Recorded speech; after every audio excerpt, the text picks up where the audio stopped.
welcome to Ideas of India, where we examine the academic ideas that can propel India forward. My name is Shruti Rajagopalan, and I'm a senior research fellow at the Mercatus Center at George Mason University. Today, my guests are Amartya, Lahiri, and Devashish Mitra, who are joining me to discuss their latest paper for Mercatus's 1991 project titled India's Development Policy Challenge. Amartya Lahiri is the Royal Bank Research Professor at the Vancouver School of Economics at the University of British Columbia, and Devashish Mitra is the Gerald B. and Daphna Kramer Professor of Global Affairs at the Maxwell School of Citizenship and Public Affairs at Syracuse University. We spoke about India's structural transformation and the trends of total factor productivity, manufacturing versus services-led growth, our approach to industrial policy, export-led growth, how to employ India's youth in more productive sectors, and much more. For a full transcript of this conversation, including helpful links of all the references mentioned, click the link in the show notes or visit mercatus.org/podcast.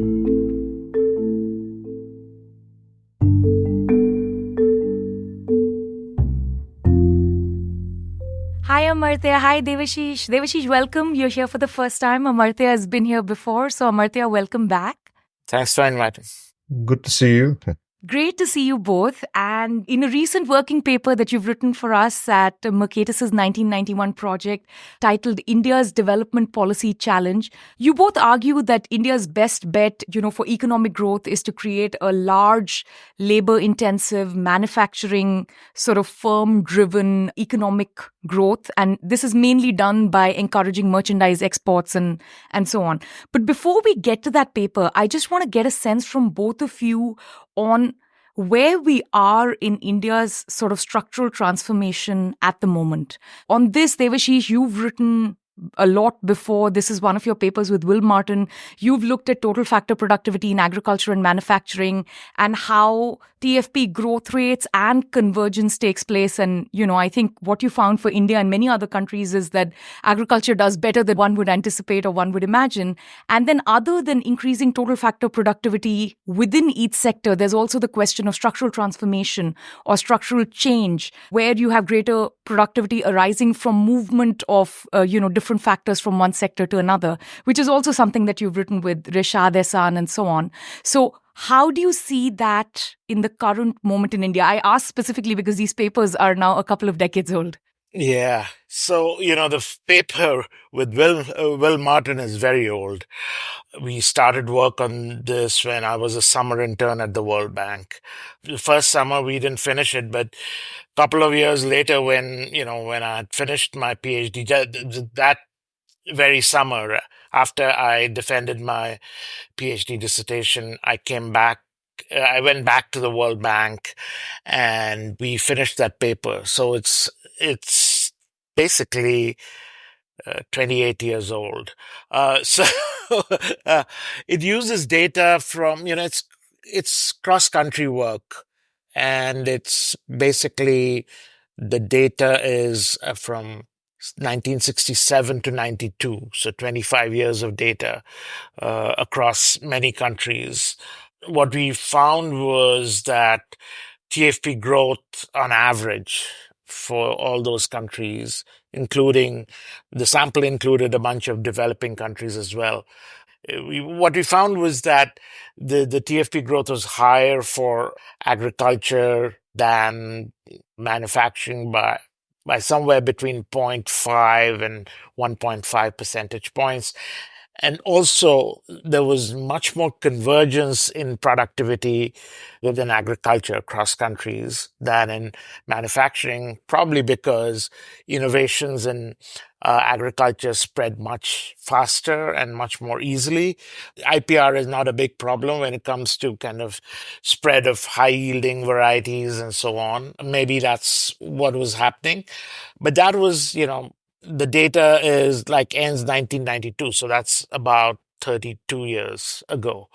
So I don't know whether it'll hold, but, of course, the productivity levels are much higher in manufacturing than in agriculture. So when I was doing my work with Rishad Ehsan on structural change and growth in India, we did find that manufacturing productivity was much higher than in agriculture. And in the services, some of the services like finance and some of the business services, it was even higher, quite a bit higher than manufacturing. And that is for a slightly later period, because that's, if I remember right, the it ends like 2005 or 2010. I don't quite remember the work with Rashad, but basically, so it was just for India post independence up to 2005, I think. And there we actually find that India, in terms of structural change, at least hasn't done, all the structural change that had taken place, even though it was little, was growth enhancing. What I mean is that by this is that this is basically what Danny Roderick, Macmillan and Roderick have this framework to, where they have growth enhancing structural change and growth reducing structural change. So if resources are moving from low productivity to high productivity sectors, then you're getting growth enhancing structural change. So most of the structural change that has taken place in India is growth enhancing, except for the 70s, where this had structural change had a negative contribution to growth. But the contribution of structural change to growth has been pretty small. So if you look at the post-liberalization period, most of the growth is coming from within sector growth. Within sector productivity growth is contributing most to overall growth. So you're not getting a lot of growth out of structural change. A little bit, it's positive, but it's small. And it's a small fraction of the overall, the contribution is a small fraction of the overall growth. And that's why I think there's a lot more to be done in terms of structural change. So a lot of the structural change that has happened in India is also moving resources to the services sector. I mean, manufacturing still has a low proportion of employment as well as value added, and hasn't grown much over time in terms of shares, but services have. And basically, a lot of the reduction in the proportion of GDP that we can attribute to agriculture, that has been taken by services, most of it, some manufacturing, but most of it services. So the problem with high-end services is that India doesn't have a labor force that is skilled enough to kind of move into services. And we'll talk more about that later. So given the current level of skills and skills in the near future, labor-intensive manufacturing seems to be the best bet. And the only way to increase employment there is to actually produce, just not for India, but also for the rest of the world, meaning manufacturing exports. So before we get a little bit further into that, so, just trying to understand, and in now particularly the post-liberalization, post-mid-80s or 1991, when you separate the two parts of, the growth that's taken place. So one is sort of greater productivity within individual sectors, and the second is sort of the productivity arising out of movement of resources or factors of production from one sector to another. It seems like most of the work has happened in the former, right? We've chugged along at 5-6% average growth because there was a lot of underutilized capacity within each sector, initially because of license permit Raj, and, then eventually because of, trade liberalization, import substitution, just, the constraints of getting foreign exchange, acquiring technology. So that seems to have taken us a pretty long way. Do you think India can sort of chug along at this 5-6% growth just by finding improvements within sectors, the way the Indian economy has done in the last 30 years? Or now we've kind of peaked or hit the limit of that, and now some kind of shift of resources or factors between sectors has to happen, or it's all going to collapse? I mean, I don't think growth is going to be that big a problem. The problem will be growth along with growth in GDP, along with growth in jobs. Whether that can happen or not is the real issue. Because, we've been, if you look at the growth we've got so far over, since, let's say, 1988, 88 to 2003 is roughly 6% on average. 2003 to 2012, about slightly over 8% on average, right? And then it went down a bit, but we're back to about 7-8% growth again. I mean, so it seems like, I don't know what's driving. I cannot pinpoint just one thing that is driving growth, but there are many things that might be driving growth. I mean, technological change all over the world is kind of benefiting India as well, I think. Technology hasn't changed at this rapid pace in a long time. A lot of the technological change also is leading to more automation, more digitization, more capital deepening. So it's not clear that growth that we get will automatically create jobs, and that is where the challenge lies. We've talked a lot about the demographic dividend and how that actually could turn into a demographic curse, and all of that in the paper. So the challenge really is to create good, high-paying jobs, high-quality jobs, along with growth. So I think we'll get growth, but I'm not sure that we'll we'll be able to kind of absorb this, addition to labor force that's taking place, every year, like 10 to 15 million people a year. Amartya? I think broadly I agree with what Devashish said.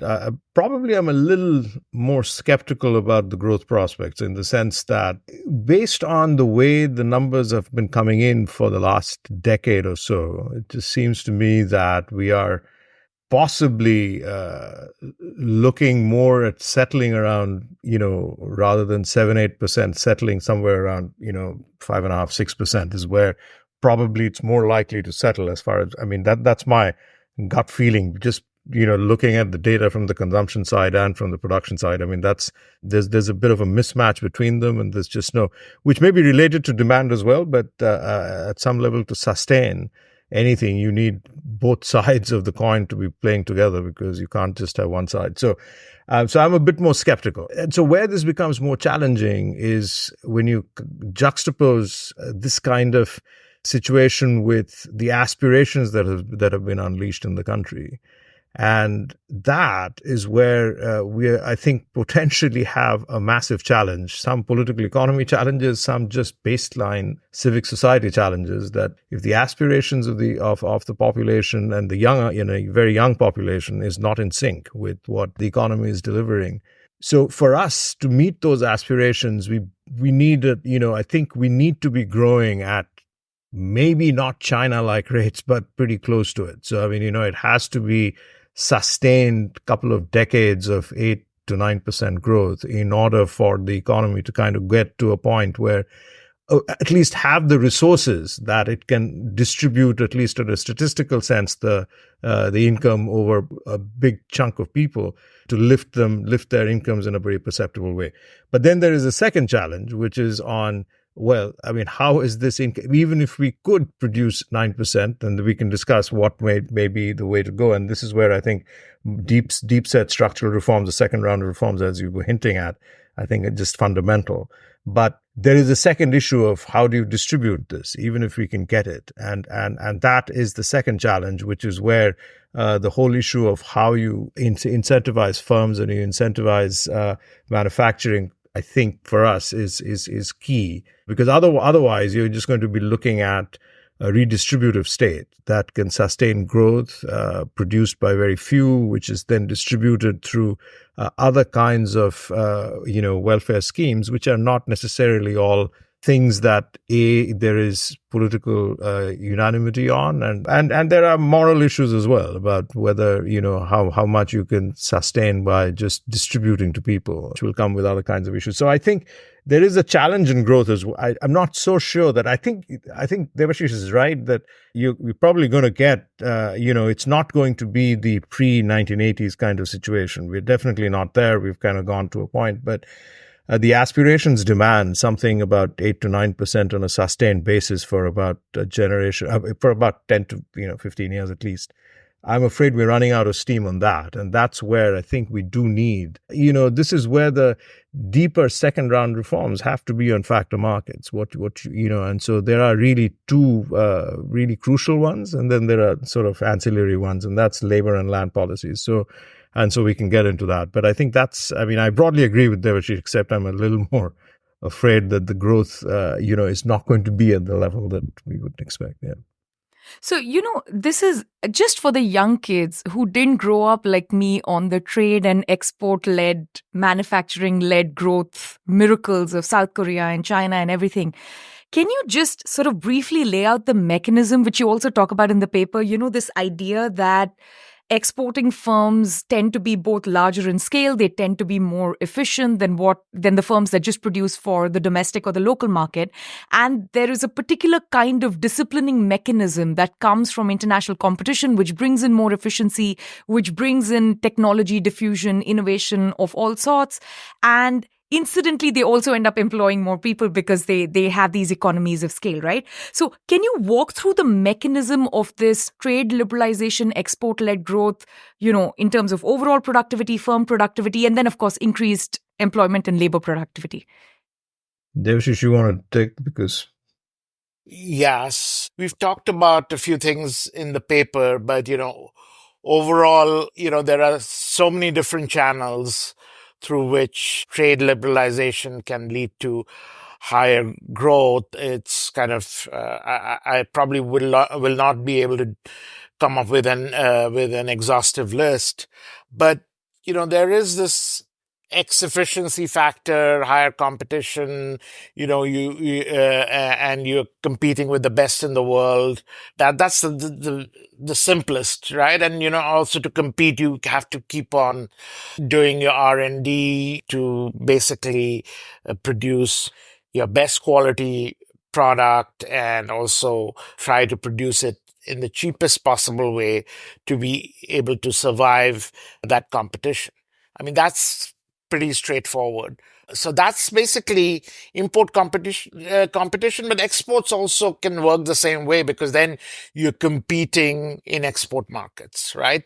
With the best in the world. You're not competing in your own market. You're competing with firms from other countries, the top firms from other countries that are exporting to the rest of the world. There's also something from the input side, when you get cheaper inputs, right? Because you've opened up trade, you're going to be more productive. Apart from that, there is also at the macro level some resource allocation issues. So, for example, if you have, and we've talked about that in the paper, if you have, and it all boils down to learner symmetry, right? If you actually have import restrictions, you are basically moving your resources towards production of import competing products. You have fewer resources to produce for exports. Or, there's also the exchange rate channel, which is that basically you're reducing the demand for foreign exchange, and that's leading to the appreciation of your own currency, which is making your own products more expensive abroad, and so on. So your exports are being hurt. So there are various channels through which we can, trade liberalization will benefit economic growth. So this is just a very small fraction of the channels we can think of. So, just to elaborate on what Devashish said, I think there are a couple of a systematic study that this Khandelwal and company paper in the QJE from 2017, I think it's because this is always a bit of a, people without an economics background call this the chicken and the egg problem. In economics, we call it the indigeneity problem. But it's really exports causing growth, or is growth causing exports, or productivity causing exports, or exports causing So there is always this challenge. But I think this Khandelwal paper from the QJE 2017 was fantastic, because they focused on these carpet sellers in carpet manufacturers in Egypt, and it's like a randomized trial. It's one of the randomized trials that actually I thought was nicely done and to actually produce something because it's generalizable given the global competition. Yeah.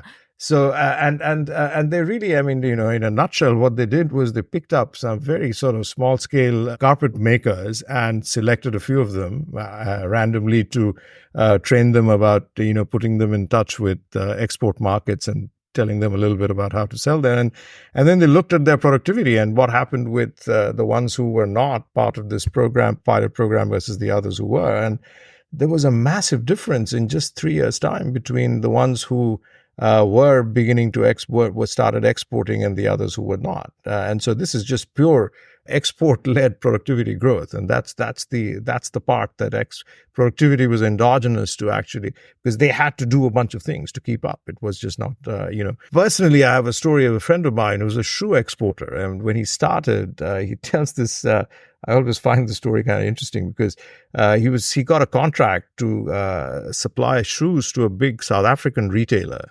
So they said, okay, why don't you give us an initial batch of, I think, 10,000 shoes, and we're going to send us a sample of 500 pairs. So they said, okay, we'll send you a sample. He said, yeah, but you have to come with the sample, because we're going to do the testing in South Africa in our office. And so, this friend of mine and his partner show up there, and they say, well, this is like a whole different ballgame, because they're loading shoes. It's a conveyor belt, which is the testing, sample testing. So these 500 shoes are like loaded up, and the pairs are coming through on a conveyor belt, and there are like 5 or 6 stations where each station is manned by one person who's checking one aspect of the shoe. And at any point, if there's a failure, the thing gets tossed. And so their failure rate was apparently 40%. And, out of that was the first batch. And so they, of course, coming from, our local sensitivities, tried all the Indian ways that going up to the people manning the stations to see if some bribery would work or something else would work. And everything just kept making it worse. So finally, they just begged and pleaded, saying, we understand. Can you just give us one more, forget about this. We'll send another sample back to you. Just give us one more try. And so they came back. And of course, these guys were, basically getting their shoes made from Agra, and they had their own supply. So they said, we're going to do the same thing. So they started putting in this whole testing scheme in their Okhla office. And so these Agra guys were now faced with 50% failure rates. And now he's, regularly exporting around the world, because he's got this. Now, that is something that spreads, because this is due to having to compete outside. And it's like anybody who is in that business who knows it will also pick up on the fact that this is how you organize your production line. So there is a huge amount of learning by doing, which spreads. These are best practices, global best practices spreading through just the process of engaging with global businesses. If you don't, you're never going to pick up. So I think that is, in a nutshell, I think the thing that exports bring for you. So that's a great example. So, on this now, I want to get into the labor side of it, right? Because that's the second half of your argument. And here, Devashish, you a very nice paper, your Restat paper with Hassan and Ramaswamy, where you look at labor elasticities and sort of their inverse relationship with the level of protectionism. Yeah. So one, you do that at sort of like the overall trade level, and then you also look at it, if I remember correctly, at the state level, right? The states that are a little bit more flexible and pro-employer and pro-business versus those that are a little bit more rigid in their sort of regulatory, impact. And what you find is, one, that the elasticity is inverse. So, the more protectionist you are, the more it's going to hurt when it comes to firm level hiring. And then second, if you do manage to reform the protectionism part, then if you reform the labor part, it's going to have an even bigger downstream effect. That's sort of how I understood the bare bones of your paper. Is that a good way of thinking about it? Yeah. It is. And there's basically an interaction effect between the two. Yes. What is the mechanism of that interaction effect? This is just something that happened in India because India is like such a labor surplus economy, or is there something more fundamental in the relationship between trade protectionism and sort of labor elasticity, in that there's something about competition and economies of scale? When it increases all the other productivity and capital utilization levels, it'll also increase the number of people employed. Like, what's a good way to think through that question? So labor is both a state subject as well as a central subject in India, right? So to the central laws, the states can make amendments, and some states have made more amendments than others. Also, the implementation of the laws will vary across states quite a bit, the monitoring. So some states have very rigid laws in the sense that the laws result in a lot of rigidity in terms of labor adjustments. You're not allowed to fire workers easily. Some states might be more lax about that, and they're very strict about not allowing you to reassign workers to other tasks and so on. So when that happens, you're automatically constrained. Through trade, what happens is that more trade basically means that you will have to do some kind of, moving labor from one task to another. All right. Or maybe you'll have to, if the demand for your product shrinks, you may have to kind of fire some workers. There will be some labor retrenchment. So that is coming from the trade liberalization. The extent of that happening is kind of constrained by these regulations. And that's how, so it's pretty straightforward. At once, so I understand that the interaction is straightforward, but is choosing whether someone's going to be in a more flexible state where it's easier to hire workers, is that endogenous to trade protectionism to start with, or that's not a good way to think about it? That's not something we actually investigated. We thought that the time period we had, we just took their locations as given.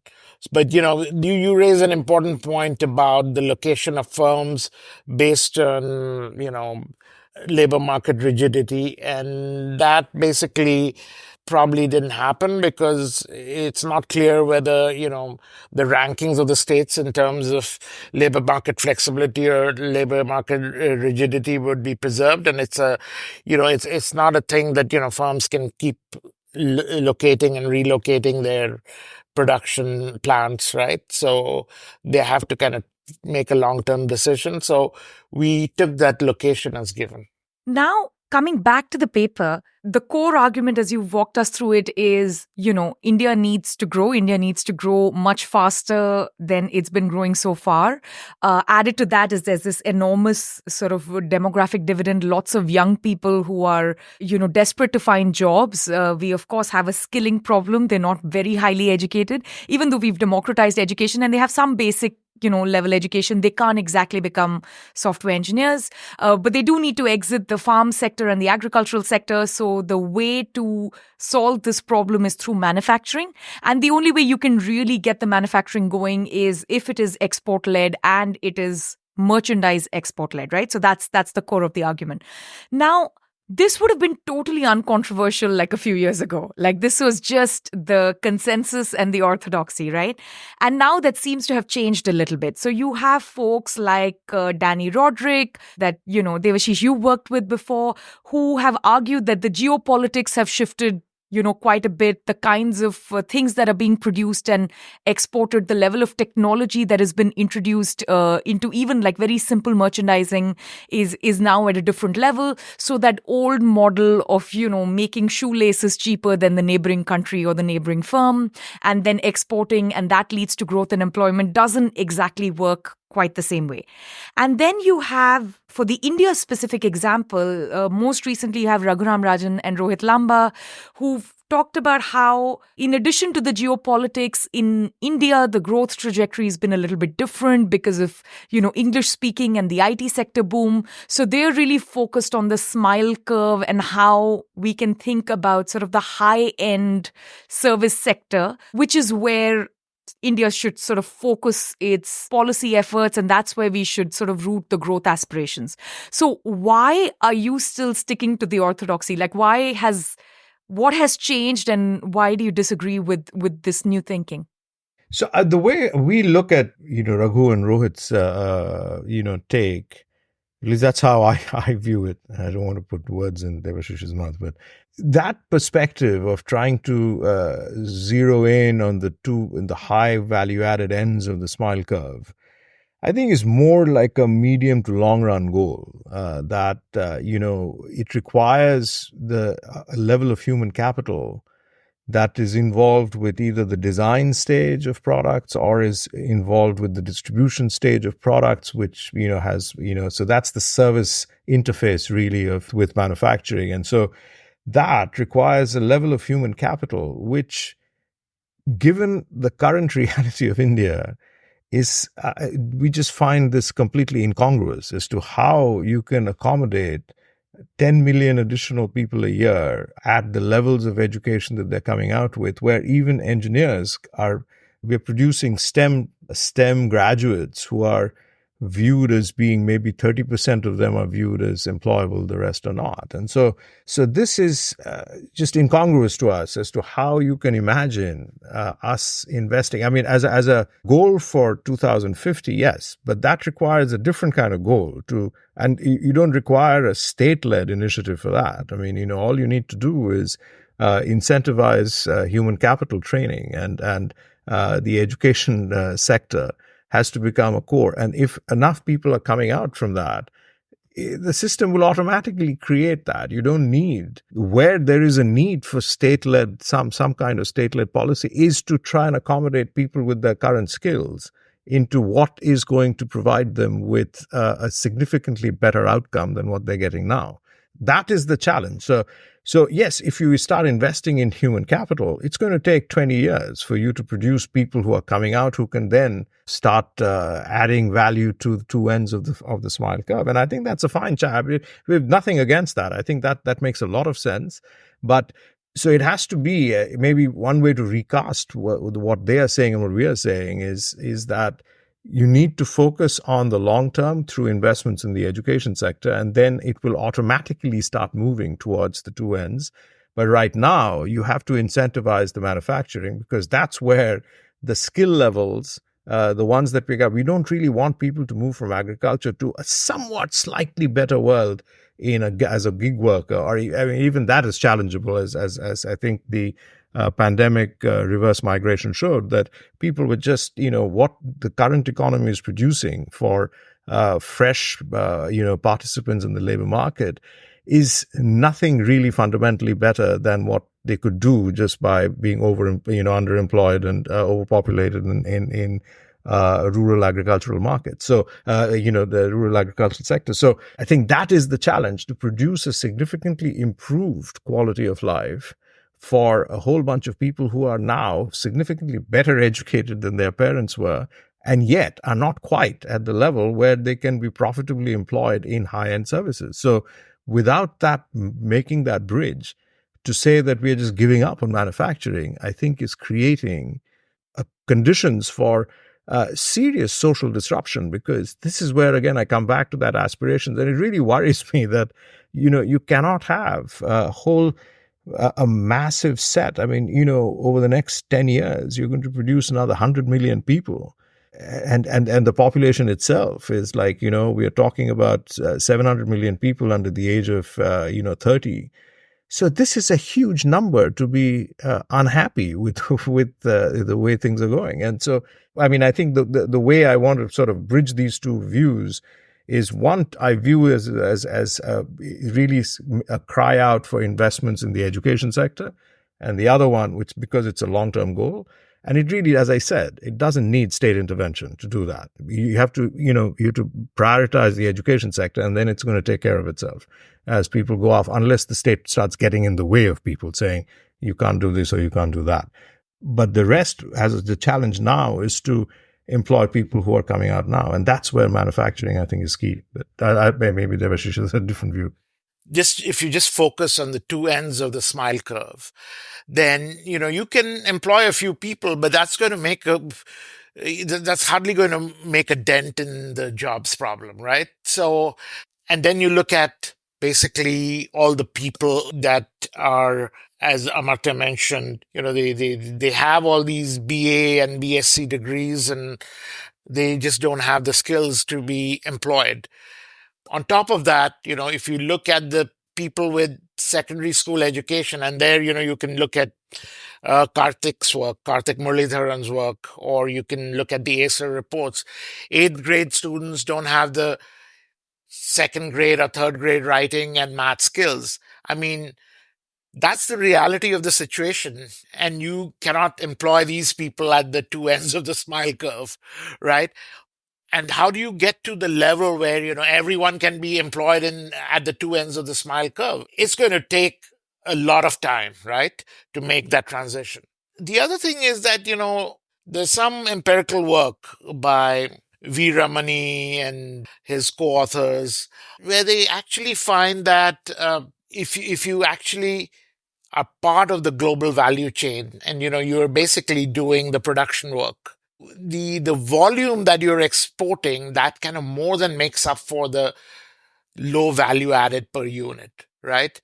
And I think that work is really important because it goes, it's empirical evidence that this is the kind of thing that works. That is, you locate within the global value chain, and then you have whatever skills you have, and how do they match up to the smile curve? They can locate themselves in the middle part of the the central part of the smile curve, where the value added per unit is low, but you more than make up for it through volume, right?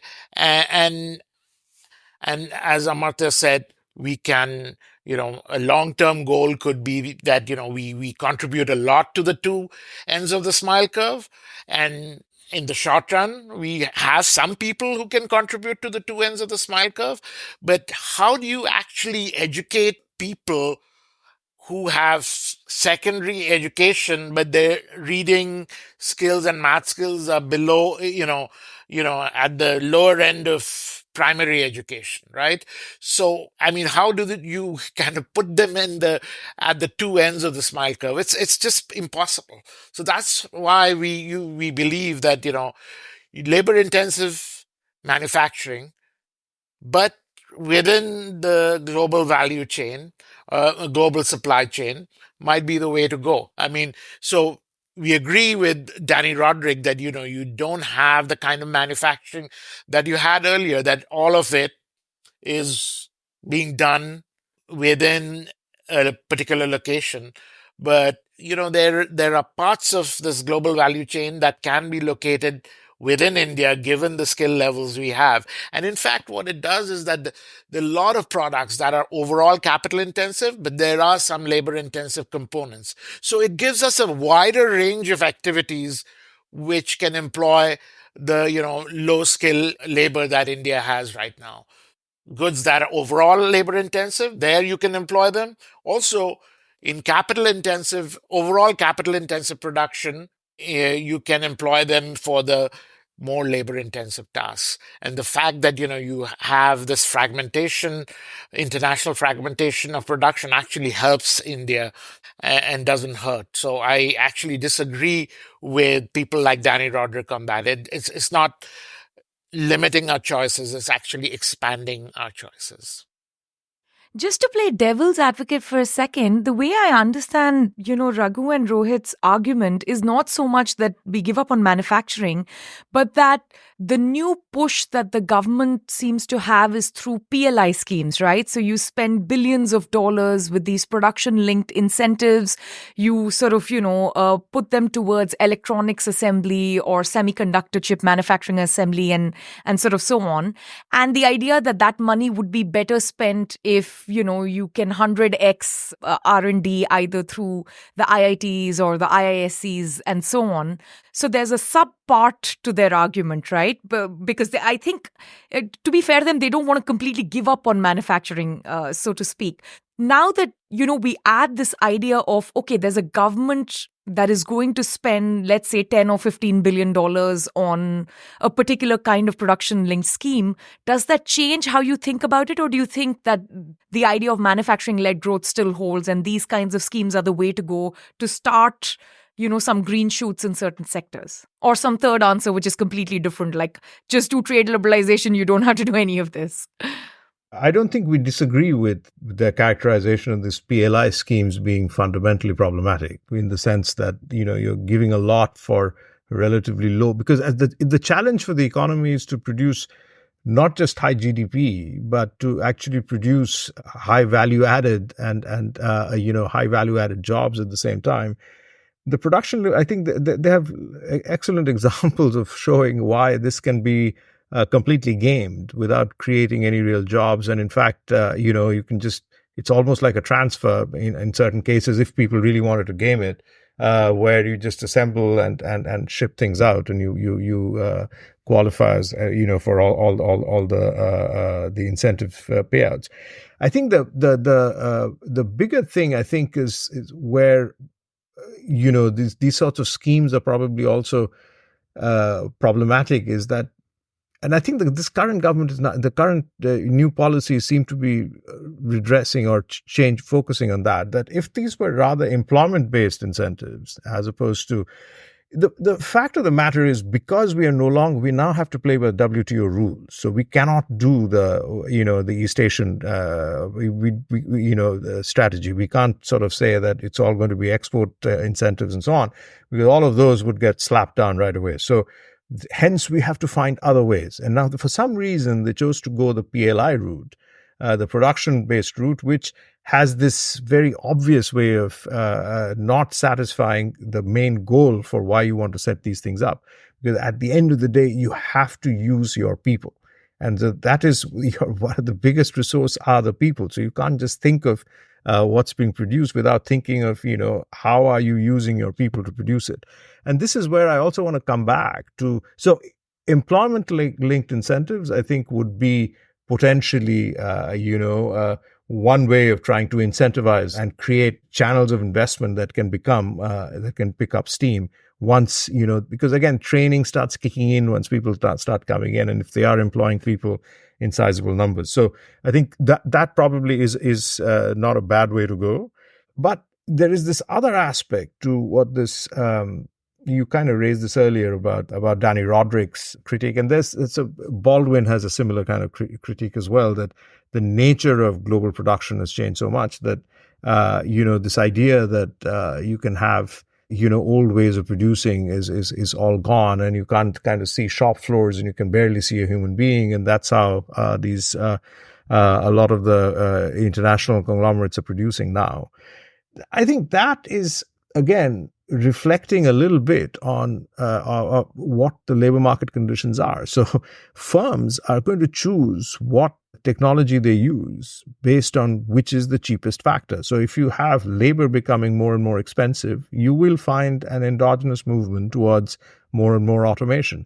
It can happen if labor becomes either more expensive or labor conditions become, labor laws are so tough that they don't want to deal with them. So all of those things will create exactly this. They will create a much greater capital interface, technology interface, and trying to minimize exposure to labor.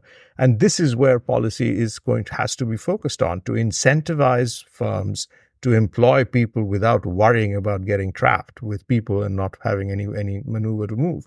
And so this is the same thing that applies in the US when people are complaining, or, that if Trump tariffs, go in and are these businesses going to come back to the US? No, they're probably going to go to Mexico, not to the US, because that's where labor is cheaper. And firms are going to optimize based on the cost of production. And so whichever factor is the most expensive, they're going to minimize their exposure to that. So if labor is your biggest resource, it is your cheapest factor. If you incentivize firms to use your cheapest factor, they will use them. They will not start investing in machines if they can get stuff. And that's the reason why textile industry in Bangladesh uses people, it uses a huge amount of people. So it's very labor intensive.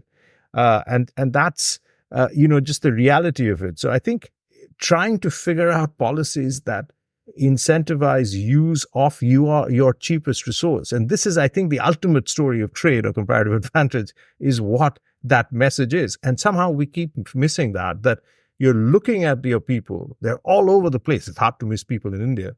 And yet the policies are somehow, there is a Band-Aid here, there is a Band-Aid there, which is all about the state trying to help people in trouble. But it's at the end of the day, we have to get beyond that. We have to get to the point where the state shouldn't be trying to help people in trouble, but rather trying to create conditions for growth of their prospects, which is about trying to get firms to not worry about employing people, and that's where I think this our thrust of our argument is really that's where we need to go. I think what Amartya effectively is saying is that, this PLI or ELI, employment linked incentives, these can't be a substitute for, things like skilling and other kinds of, reforms like labor reform, land acquisition reforms, and so on. These are, as he said, these are Band-Aid solutions. So, and they're not going to work for forever. These firms have to have an incentive to hire those workers, right? I mean, you just bring them in, they enjoy these subsidies for a couple of years and then they go back. I mean, I wouldn't go that far, but what Raghu and, Rohit are saying. But, there might be things like, they come in, they find that there are, they get some information by coming in, there might be some industries where, workers have great skills, or some aspects where workers have great skills. So they get that information through it. Some might go back. The other thing is that, these are sunk costs, right? That they're incurring, right? Once you, incurred the sunk cost, you can keep continuing. So I think there is a logical flaw in what Raghu and Rohit are saying. It's not like a cost that you have to keep incurring, and not all the costs are like, annual costs. There are these one-time costs, and to the extent they get help from the government on those one-time costs, and those are sunk costs, they might continue and they might extract some useful information, and some of them might stay on. Yeah, on PLIs, my worry is the same as the ones that you probably have, which is there an eclipse clause to this, right? So, it's the same with infant industries. It's like a country of 80-year-old infants that never seem to mature and grow up. So will these always be like these hobbled industries that need crutches, or can we one day start eclipsing these? And these were just the, sort of like the sunk costs or the startup costs that were there to incentivize someone to come and then they start going away. But my bigger issue actually with what Raghu and Rohit said, and I talked with Rohit about this, is there seems to be a suggestion that when, if we spend the same amount of money and resources and everything and throw it towards high-end education, right? We already have a lot of momentum with IITs and STEM graduates. And if we just try and make that better, throw all the money at that problem and get that going, that it's actually scalable. And, I was recently reading John List's work on the voltage effect and the voltage drop, right? So this is a really big problem when it comes to higher end education. So to produce, 1,500 more graduates, you need 10 more physics professors, right? So which means to produce like the millions of STEM graduates, you need about 1,500 physics professors. And we need to go back in time 10 years to produce those 1,500 physics professors so that they can start today. And if we scale from 100 physics professors to 1,500 or to 15,000, are they going to be the same quality anymore, right? And it's that question of how do you scale this without losing that quality? Will you have that voltage drop? And somehow in manufacturing, we've seen that the scaling and the voltage effect works. There isn't a voltage drop. In fact, what tends to happen is if you start scaling in, say, shoelaces, then the building next to you or the warehouse next to you starts scaling in shoes, and then the warehouse next to that starts scaling in socks. So I think this is something that we seem to have forgotten, and there's a tendency to bring the learnings from agriculture and just import it into industry, or from industry and import it into services, as if all these are similar, and that worries me a little bit. So I think scaling has become a bit easier now with this online component in education and so on. And, there are, all these in remote parts of India, you could actually enhance the quality of education by adding an online component. I mean, normally, holding other things equal, I think in-person education is better than online, but, other things are not equal in this case. So you can enhance and scale up education a bit using certain online components. But you're right. It's going to take time. It's not going to be like you throw money at it. But in this case, money is not going to be time. You need both time and money, right? So you have to wait for the next generation of workers. It's not going to happen with the current generation of workers, or, it's going to take at least a decade and a half, I think. The second part, and I want to pick your brain on this, is that, the two ends of the smile curve, right? So the idea is that one can specialize in the top ends of the smile curve by bypassing the manufacturing route. But that seems to presume that there is no learning in the manufacturing route that gets you to the top end of the smile curve to begin with. So if we think about what's happening in the US right now, maybe that's the lesson that we get, because so much of the manufacturing has been outsourced. They haven't manufactured a chip or a phone in so many decades, and yet they're managing to design, the top end of those things. So they're on both top ends of the smile curve. But if we look at South Korea, right, they got to the top end of the smile curve based on what they learned. First they were manufacturing, they were just doing cheap knockoffs and imitation. And then they actually went up the manufacturing curve. Then they went up the R&D curve. Then they started creating their own IPs. And now they're very much in the design function, and they may even be outsourcing, the manufacturing to a cheaper place like Vietnam or somewhere else. So can a country bypass the manufacturing stage to even get to the top end of the smile curve? That would be my second question. Or is it going to be one of those things where universities teach whatever they teach, and it has nothing to do with manufacturing R&D and what is actually useful and applicable, going from academia to the lab, to the factory firm, to the warehouse, to the export? That's a good point. I mean, that can you even climb a ladder without actually, being on the bottom rung at some point? So, I mean, it's like what exactly is useful, what exactly is not. At some level, you kind of need these backwards and forwards linkages. And so there is that part, I mean, I think is true. However, I think the more globalized things get, I think there is this aspect that, if you're part of a global value chain, you start learning more, I think, just off the process that you're involved with. I think more gets transmitted than if you were working in isolation. So I think that probably is the idea, that you can sort of, even though I'm doing some production, but, I know that I'm passing it on to someone. And this is where, as I said, I mean, do you need state intervention to kind of incentivize high-end service sector interfaces with businesses, or that will happen automatically if you have well-trained people? So, our service sector, the IT-based service sector, was not led by the government. It actually was because the government got out of the way, saying, you guys do what you want.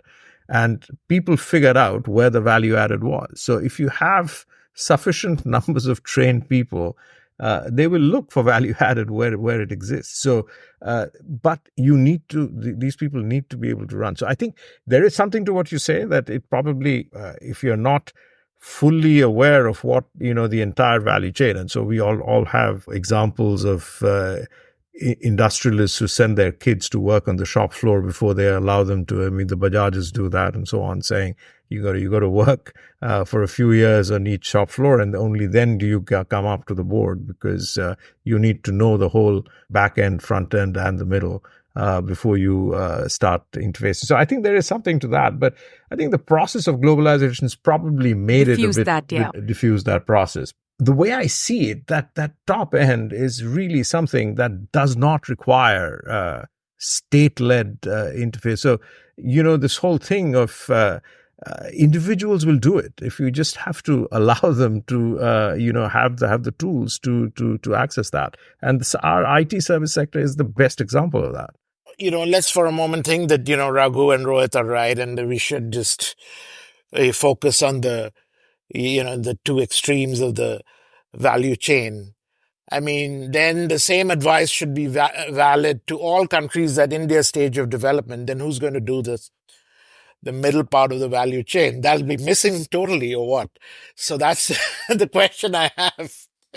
My question is actually even more complicated than that. It is that Kerala's, GDP per capita is like, Morocco and Ukraine and like closer to that end of things, right? And Bihar's GDP per capita is like closer to like the sub-Saharan Africa. Why aren't we saying that Kerala can do, or Karnataka can do, the top end of the smile chain, and we still have places in India which can do the bottom or the middle of that chain? We haven't managed to integrate domestically, let alone integrate with the rest of the world. So I think I have that problem in addition to what Devashish is saying, which is, someone has to do it. But if someone has to do it, why can't it be people in Bihar? Yeah, no, totally. I mean, it's completely. I mean, and it comes back to this original question you asked about endogenous choices of firm location. Where are firms locating? Where is the investment going? And so. And this is where I think, some of the lessons should be kind of clear, that if you set up incredibly business unfriendly environments, very, very protective labor environments, you're going to end up with choking off the spigot to coming your way, and that doesn't help the education side either. It's not like if you choke this off, people start getting very educated. No, they just start. Because the state has no money to fund anything, at that point. And there's a reason why India's education expenditure, and which is why, this whole, if you're spending under 2%, on education, but you're spending huge amounts on just welfare schemes of free food and so on, so that's not investing in people. It's investing in Band-Aids. I think that's where there has to be a fundamental reorientation of the policy focus. It has to be trying to invest in people, not in transferring stuff to entity A or entity B. It's very difficult to get out of this mindset politically, I think, because we're in a world of competitive socialism. At least in the Indian political structure, that's what it is. And so competitive populism, I think that's most elections are like that. So each party tries to outdo the other. And that's just a bad equilibrium. So I don't know how one gets out of that, but it requires, if one has a big enough political mandate and electoral mandate to, as and when a party gets it shouldn't waste it. That's when you can kind of, break through a little bit. And one, hopefully, and it's going to happen. But we're still stuck with trying to provide Band-Aids and not investing in people in some sense. I think the problem with investing in people is that the returns take time to be realized. And when you are in a system where, every few months you have some kind of an election, right? It's not a very lucrative thing for politicians to push for investing in people, right? Because the returns, you might see the returns in a few years. So I think there is this, the political system doesn't kind of lead to incentives for investing in people, I think. Yes and no, Devashish. So, I think you're absolutely right if we talk about the spending and the investment coming at the union level or the state level. But if we dramatically fiscally federalize and we say that, health and expenditure will all be taken care of at the most local level, then you do see the returns within an election cycle, right? So I mean, all of us live in North America and you see the kind of craziness that happens with electing the school board and the local mayor and so on. Because, 5 years in your child's life is the difference between being a factory worker and being a rocket scientist, right? If you're in the wrong school and in the wrong school district and things are going badly and they've stopped teaching math and, all sorts of things that are happening. I don't know. There's a whole issue in Virginia districts about math being racist and we need to dilute the levels of math. And every Indian family I know is now going to learn Russian math. There are these, Russian math tutors. And I asked my niece, I said, what is Russian math? And she said, it's regular math with a Russian accent. I said, okay. So I understand what's happening out here. So you're right. I think it's also that we've overly centralized everything, which means the fertilizer subsidy is or the loan waiver will give you the immediate vote, whereas investing in education is never going to be seen at the union level. But I want to go back to one interesting section of your paper. This is where you're comparing labor productivity of workers in industry and you're sort of looking at the comparison between China, Bangladesh, India, and Vietnam, right? And you look at sort of GDP per worker, value added per worker, and so on. And one of the things that you point out is that labor productivity within industry in India is the same as labor productivity in Vietnam, despite the fact that the average Indian worker has, many grades lower level of skill than the average worker in Vietnam, which has actually done an extraordinary job of its education. So my question is, what exactly is going on here? Is it that the middle of that curve is such that it can accommodate everyone at any skill level, and it's the production process and the export-led sort of pressure or competition that manages to get the most out of those workers? Or is there something else going on that despite the differences in skill, Indian and Vietnamese workers end up being at about the same level of labor productivity? It's one of those cases where you kind of get totally surprised by it. But, this is something that we found, and I don't know. I think it's the first thing that you said. I think that middle is broad enough that it accommodates a huge variety of people in there. And it's sort of, as long as you localize in that kind of activity, it's sort of, it's called convexifying, in some sense. I mean, it's like you convexify all the various skills into one kind of, and that's basically what you just said. And I think that I think is partly what's going on, that depending on what, you can choose as an individual firm, you can choose various points in that middle. And once you convexify over that, the whole thing, you'll end up possibly sort of, well, it is not true for China, for example. I mean, in that same picture, China kind of takes off. Yeah. China kind of takes off. It's got, so up until a certain point, I think the long and short of it was, while all of these skill issues I think apply at the two ends, which is where Raghu and Rohit were focusing. But for manufacturing, that skill deficiency is not necessarily a big problem. I think that's the point of, I think there is not a binding constraint for manufacturing at that level. It's not like we can't compete. We can compete. Our guys are okay. I mean, based on the other places that typically one would think of as being, as a firm, an international firm who's trying to figure out, should I locate in Vietnam? Should I locate in India? Should I locate in Bangladesh? Labor productivity should not be an issue. It's sort of, independent of what levels of education they have or they don't. I mean, even the Vietnamese are more educated. You're pretty much going to get the same thing. And that, to me, was like it's like a light bulb moment, right? I had to go back and read that sentence 3 times in your paper. I was like, this can't be right. And then I was carefully going over the graphs and circling the different color countries. No, it was very striking. It was incredibly striking. And that also is uplifting. I mean, at some level, as a very hopeful thing, that it's not like we are constrained by, some history that we are stuck with a bunch of people that we just can't compete. We can compete, even with the fact despite the fact that we don't have as many as our labor is not as educated or as skilled as the Vietnamese typical worker is, but at least in that middle we can still work it. And this is where I think once again the export side, and this actually also brings up this other issue that we do flag in the paper. It's the biggest difference, I think, in terms of per capita incomes then, if productivity is the same, is the female labor force participation. And we're wasting a huge amount of people.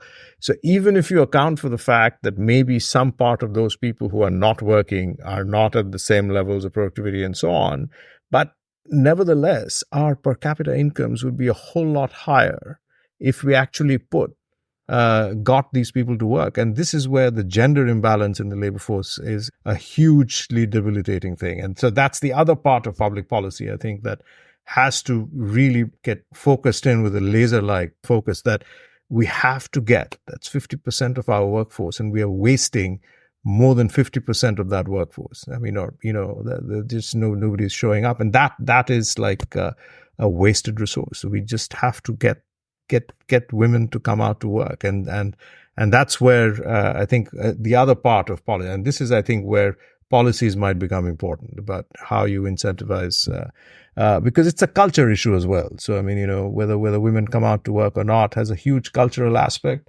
Yeah, but the more I dig into that literature, the more I'm realizing I'm more on the Ashwini Deshpande side of this, which is that when there is an increase in demand for labor, female labor force participation increases. Like it's, in Tamil Nadu, you have high female labor force participation. It's no coincidence that it's also our more industrialized sector. It has special economic zones. It has more flexible labor laws. That's where all your Foxconn and Qualcomm and everyone wants to locate. And when they do want to move there, they want to hire women because women actually have very strong core skills and require very little instruction and training, relative to, say, teenage boys or, young 20-something boys of the same age. So I feel like I don't even know if we need like very specific female-led, incentives or policies except basic law and order and like, some kind of rule of law. I think as long as the demand is there, it'll take care of itself. I don't think of Indian women as any more exotic than Vietnamese women or South Korean women or Chinese women culturally. I think all of them had the same pathology and we have the same pathology. Female labor force participation has been going down over time in India, right? I mean, that's the other puzzle. Why are we seeing a decline in female labor force participation? While in Vietnam, especially after they signed the BTA with the US, you see a higher proportion of women going into work. So, especially in manufacturing. And of course, it brings us back to trade. Vietnam has bilateral trade agreement with the US, which has kind of helped them with their exports, with foreign direct investment, and so on. And India is struggling to sign BTAs and managed to sign one with UAE and one with Australia. And these foreign firms actually, they come and they want to hire women. You're right about it. Yeah. So to go back to your paper, since you say that the entire mechanism for you starts with this sort of, export sector-led manufacturing growth. The key to that is reducing protectionism, right? And now there are multiple things going on. So one, of course, in India, protectionism is rising, which is quite alarming. So a lot of the gains and a lot of the consensus that was built in that liberalization moment, which, continued for about 15, 20 years, and now there's a bit of a U-turn. So in general, sort of, tariff levels are going up. Most favored nation tariffs are going up. A second aspect of that is, the tariff inversion, the import substitution. So all the crazy policies that we had originally agreed are very, very bad ideas somehow seem to be working their way back into the mix. So the first part of the question is, what's going on in Indian manufacturing that this seems to be the new consensus? Is it a new consensus, or is it just like good old school political economy cronyism that's, now found its way back into trade tariffs? Or is there some method to this madness that India has decided that there are going to be certain tariffs lines that are going to be open for certain sectors that it wants to focus in, and I'm just missing something that trade experts can see? So I haven't looked at the new budget in detail, but from the short reports that I've read, apparently they've reduced tariffs on a number of things this time, and they've said that they're going to do away with tariff inversion. They've made a clear statement. So, of course, they don't think it's a good idea to keep increasing tariffs. It's pretty clear. It's one way of admitting their mistake. I don't know what happened. There is a little bit of cronyism there as well, because there are all these big business houses that probably want some protection. But I don't think they think it's a good idea, because there are lots of things on which they have actually reduced customs duties in the new budget. I think this government also has been extremely sensitive to fiscal targets. So they want to use tariff revenue to plug the hole? Oh my God. So there is, every time they're looking for funds, there is like this is a conjecture, but they're very fiscally, Yeah, they're very fiscally aware prudent, and very sensitive to. I wouldn't call it prudent. So no, they're prudent. They're trying to be prudent in the sense they don't want to run huge deficits and things like that. So that's what I mean by that. Yeah, they don't want to write. So they're very concerned about the fiscal deficits, and so this has taken various forms, whether it's trying to, move money from the right hand to the left hand within the public sector to try and keep the overall deficit down. Another part is they've been looking for revenues or trying to, get the RBI to make bigger transfers. That's the other part, which is also, working for this towards the same end. At least I think some of the increases post 2015 were, I think, more, that was my sense at that point, that they were looking for ways to, create more fiscal space. But I thought we had 200 years of consensus on this, that is not a good idea. So do you know what is the advice they are receiving?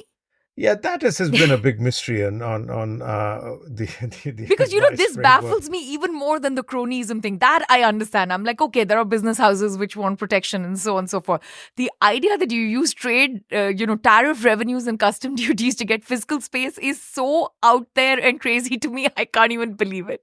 Yeah. Well, I mean, here there is this, our professor, Arvind Panagaria. So Arvind has this idea that oftentimes what ends up happening is to what is the advice space? And he thinks it's bureaucrats often take up the advisory space. And bureaucrats often work off old playbooks that, so give me some quick solution. And so the easy solution to something that is like, okay, we'll revisit it in a year's time or something like that, but we need some way of plugging this hole or that hole. So old playbooks are often dusted off in those moments to provide easy solutions. So, and that can lead to outcomes. And that has been his stance. Why are they increasing? It is there's, of course, also this idea that... Yeah, but he's in the next building. They could just ring him, like... But this was happening when he was in the Niti Aayog. So it was not like this crazy. Was later. So, yeah. So, but I think part of it is also the fact that there is this constituency that believes that industrial policy is the way to go. So that's the other part of it. And the industrial policy is like, if we want to...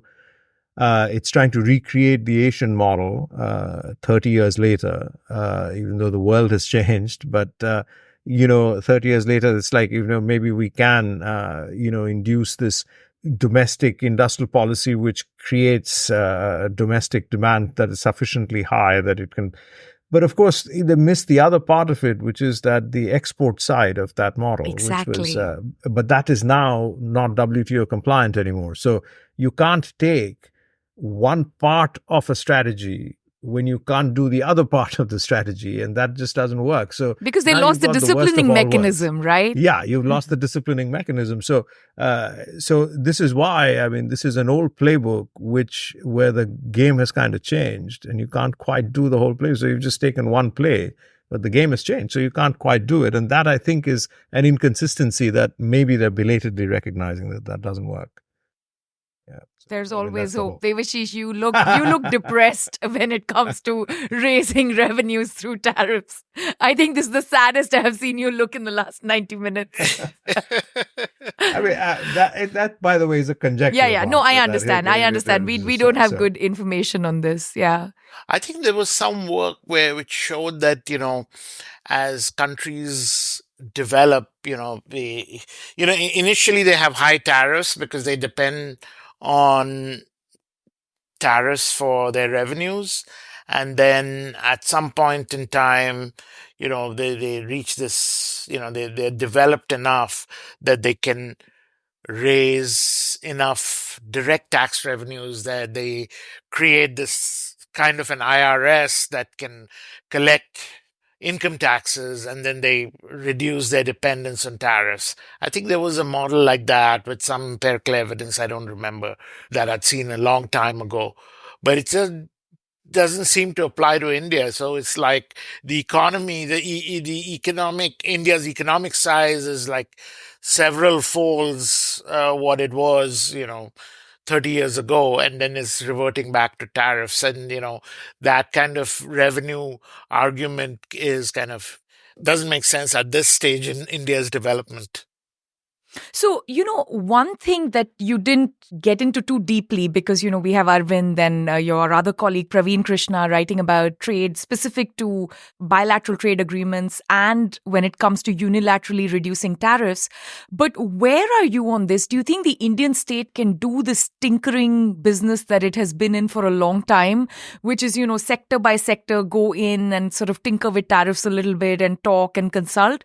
Or do you think at some point we got to go to the old way of just uniformly reduce tariffs, bring them up to a point? It's never going to be perfect, but it'll eliminate uncertainty. It'll eliminate this kind of cronyism. And then we can better integrate into global supply chains because now people have certainty on what their cost structure looks like. Yeah, I mean, I think the uniform tariff, I mean, that seems like the least distortionary way of doing things, and the most transparent, the least distortionary and the most transparent. I mean, and those are the two things that you need in any tax policy. You don't want to have any signs of arbitrariness, and you don't want to have uncertainty surrounding it. And also this whole thing of retroactively kind of going back and then readjusting things. So I think this uniform reduction, it seems, would be the least distortionary way of doing it.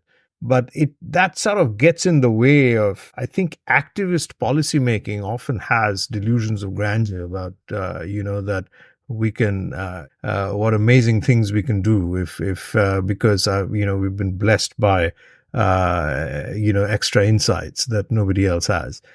That's a danger that policymakers should keep away from. That I think I forget which president it was. There was one U.S. president who had a great line that policymaking is all about, facing boulders coming down the hill and getting out of the way, trying not to, basically picking the one boulder that you may want to get in the way of, but the rest of it is just getting out of the way. Yeah. And that, I think, is something that policymakers should sort of pay more attention to. That it's really, the less interventionist you get, the less you are liable to make errors, and people on average, know where to go looking for value, and they will.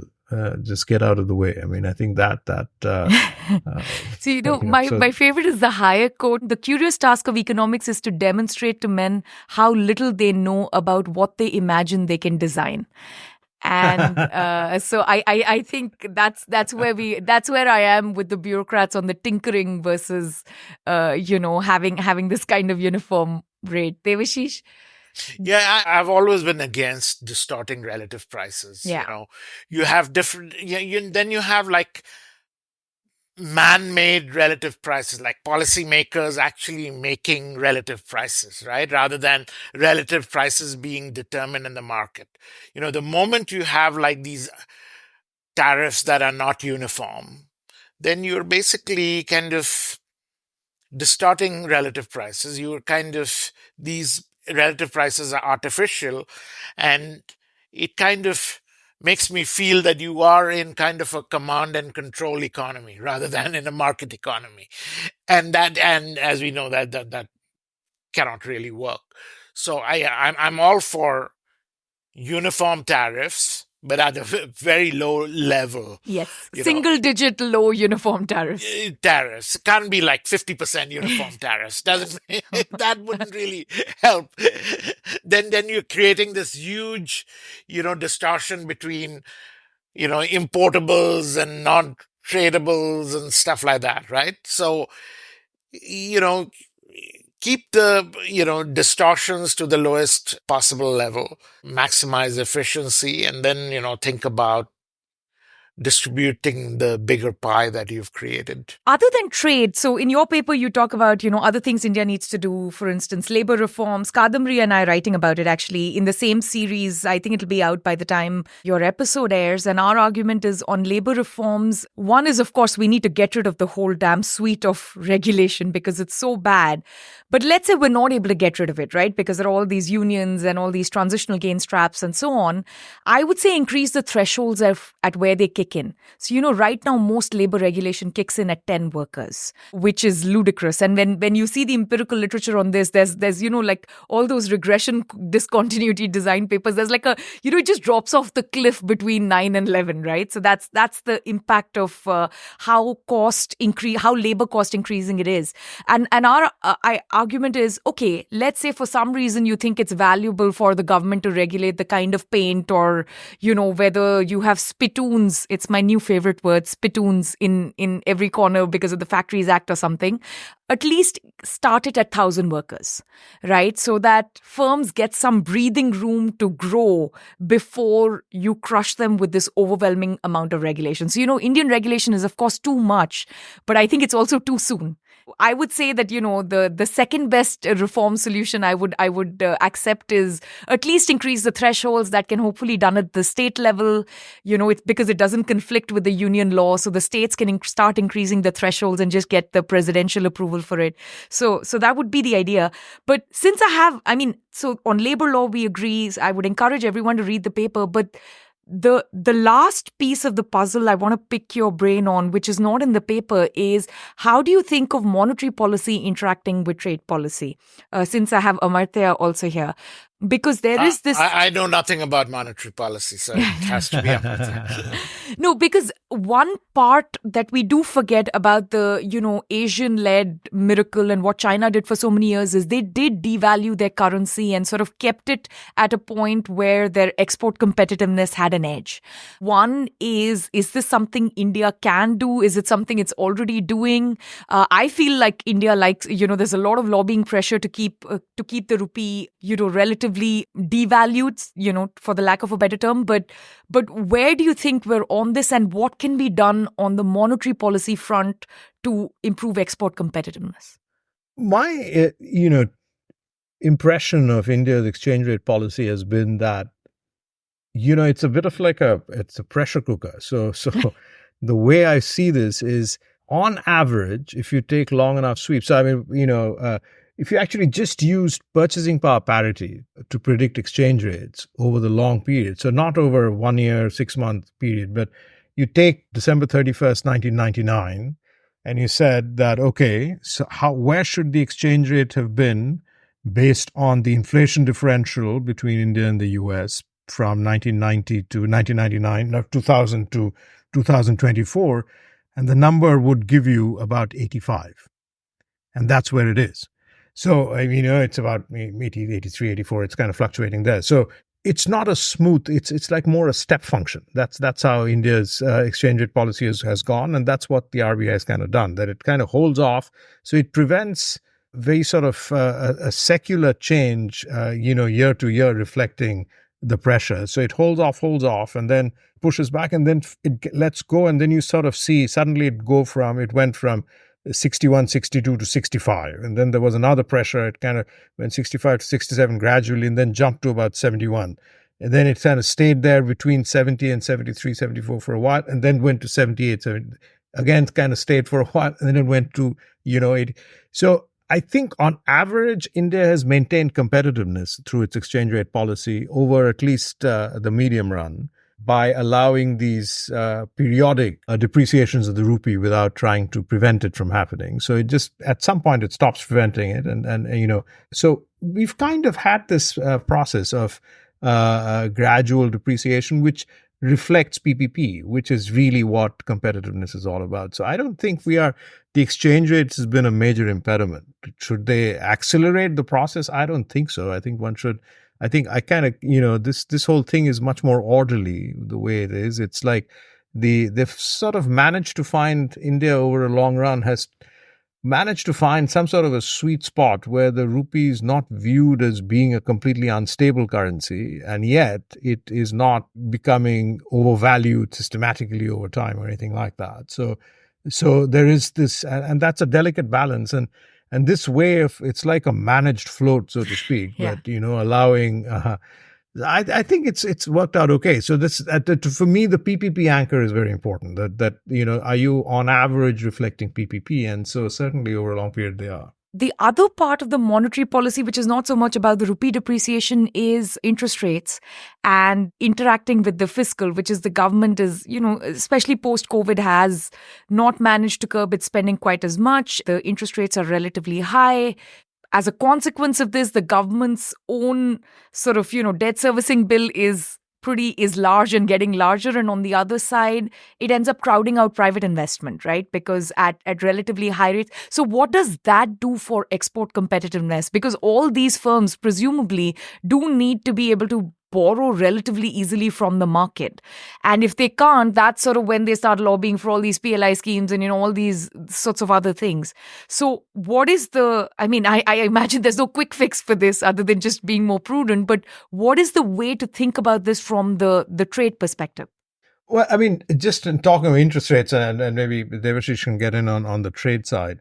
If you look at the rates being controlled by the RBI, you look the real counterpart of that, so that's like about 2%. It's not the real counterpart of it. So that's not that high. So then the question is, why are curb rates so much higher? Why are the real effective lending rates so much higher? That reflects not policy, but that reflects the general state of either risk or uncertainty or both, or a general sense of productivity being kind of low. And that's why those rates are the effective lending rates are much higher, and it probably reflects a combination of all of those things. That which is not to do with monetary policy; it has a lot to do with the basic economic climate, because the policy, the real counterpart of the policy, isn't that high. In fact, that's it's like we are running at 4.5%.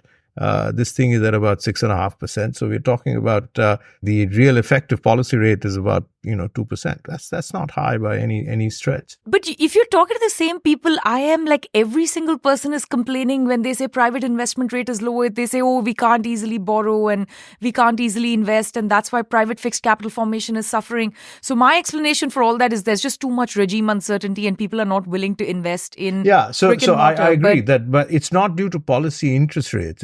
This is more a situation which is reflecting economic uncertainty and economic risk. Yeah. And so that is not necessarily related to monetary policy. That's all I was trying to say. That I don't think it's related to monetary policy. It's more related to the economic climate, the business environment. The climate is one where there is both risk and uncertainty, and that's why those the spreads over the policy rates are so much bigger, and that is a problem that has to be solved from the top. From the top, from the treasury side, not from the monetary policy side. But is there a system where they are able to evaluate projects and decide whether loans can be given to them or should be given to them, or is it like they just decide because they don't have much information, they just decide that we're not going to give you the loan that you're asking for? I have a paper with Urvi Neelakantan at the Richmond Fed.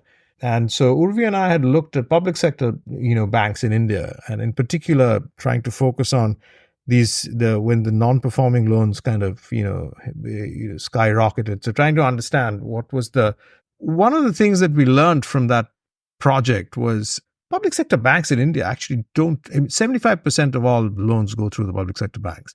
However, when you look at their share of non-performing assets versus their share of loans, in most sectors, they do as well, if not better, than their private sector compadres.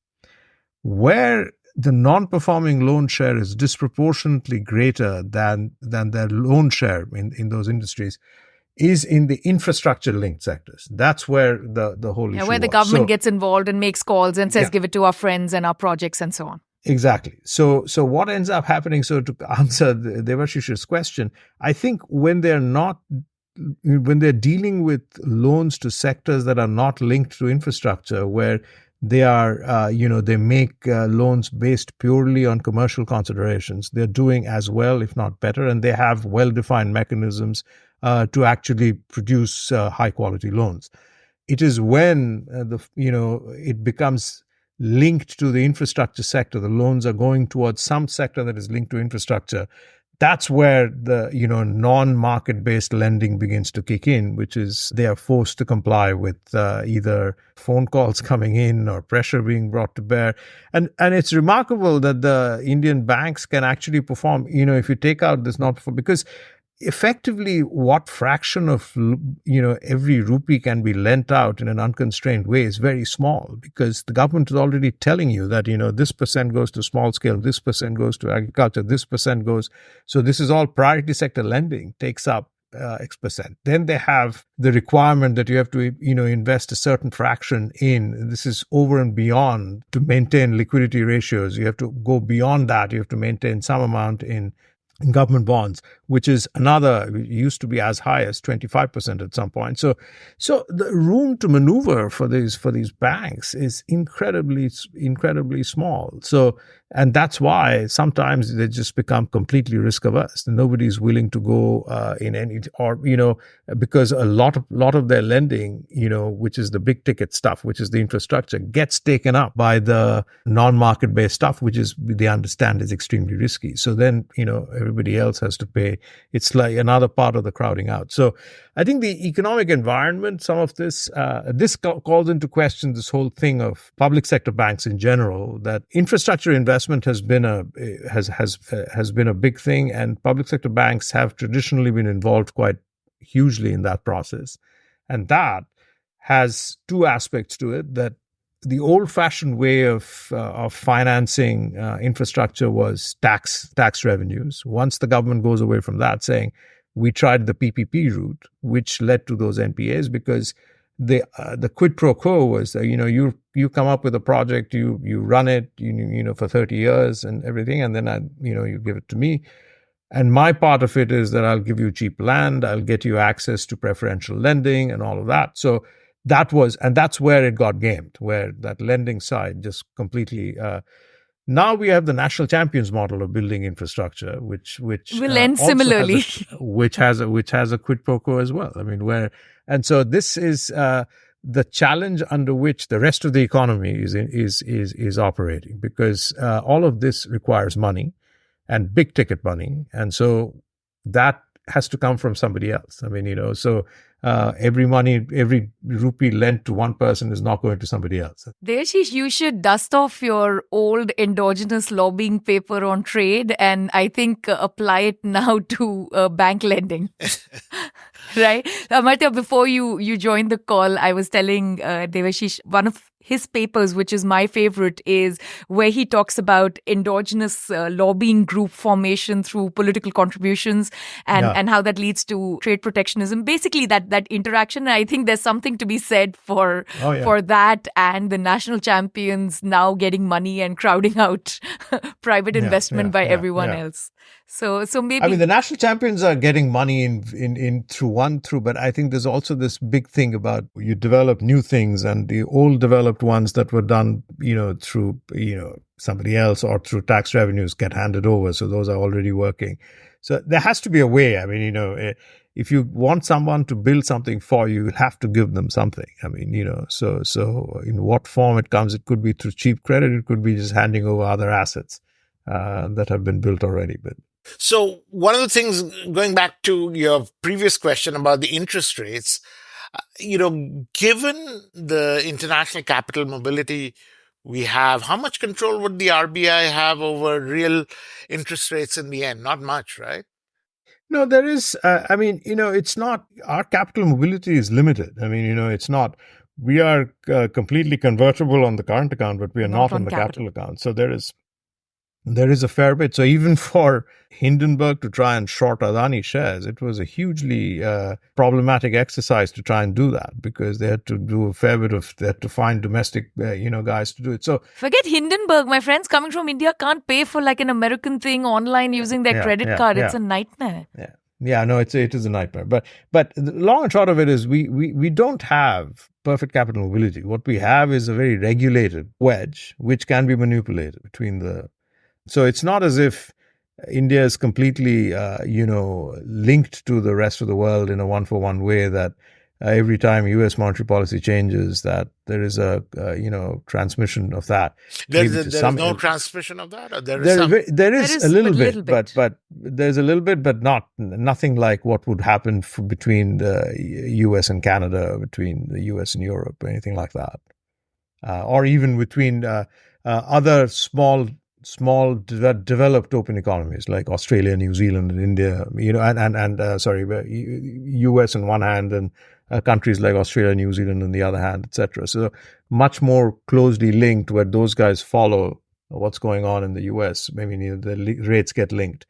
So when Shruti, you're talking about lobbying, you're thinking of lobbying on the interest rate? Or? No, I'm talking about lobbying to get, relatively favorable terms on big loans when it comes to these infrastructure projects, right? The quid pro quo is what you were talking about, which is all these political contributions in exchange of which you both get the plum projects, but you also need to be able to finance the plum projects. And that's how you get your Vijay Mallya kind of experience, right? That then the state-owned PSUs and so on need to lend to the national champions, or at least the political favorites, if not the national champions. Right. And that's the quid pro quo. Except unlike trade, we don't have an opposing group trying to reduce the numbers because the imports are getting more expensive or something. It's like everyone is going in the same direction, trying to extract, more risky or better deals from the existing set of public sector banks. So you're saying there are only winners, there are no losers in this? No, the losers are the other side of the guys. I'm saying the losers are the other side, and they can't. They have a collective action problem, right? They can't organize. Yeah, it's similar to the tariff. Right? Exactly. Yeah. So time to dust off that paper, Devashish. You can write another one for what's happening in banking. Yeah. But thank you so much for doing this. This was such a pleasure, and thank you for the paper. We will link to everything, and we hope to speak with both of you soon. Thanks, Shruti. This was a pleasure, absolute pleasure being here again. And it was as enjoyable as it was the last time. And it's always lovely to chat with you anyway. Yeah, it was very enjoyable. I learned a lot speaking to you guys as well. Ideas of India is produced by the Mercatus Center at George Mason University. If you enjoy this podcast, please subscribe on Apple Podcasts, Spotify, or your favorite podcast app. Help us grow by giving us a rating and leaving a review. Follow us on Twitter at @SRajagopalan and at Ideas of India. Also check out our initiative commemorating 30 years of India's market reforms at the 1991project.com.